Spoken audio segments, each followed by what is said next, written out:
sëriñ Moodu xasida ak jaawartu laa lay leeral lu leer nañ ñi tey.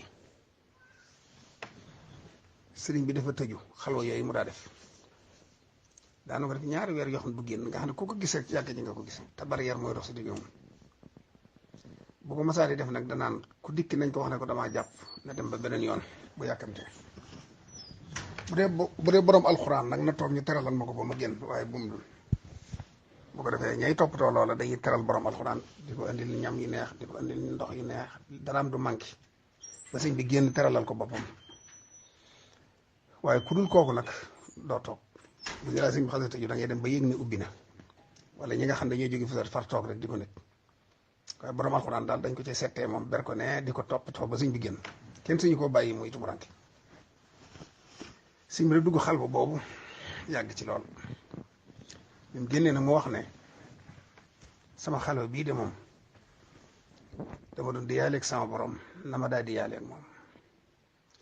naan ko yaa rabbi yaa rabbi yaa rabbi ba màgg ci dema laa taxul yaa rabbi xul yaa jaar yi weesu nañ may sa borom kese léegi waaye damay sa dëkkandoo dangaa dëkk ak man loolu moo waral mu daal la jaawartullaha bi kitaabihi ilaa duxulihi jannatahu loolu mooy sababu xasida gi génn bi mu génnee nag daa wax ne ku ko mokkal ñaari malaaka yi laaj ci bàmmeel duñ la laaj te faw da nga texe kuñ ko robaale it noonu ma dégg sama nopp bii suñ soxna bu ne bi suñ bi defee loolu benn naar dafa ñëw ci moom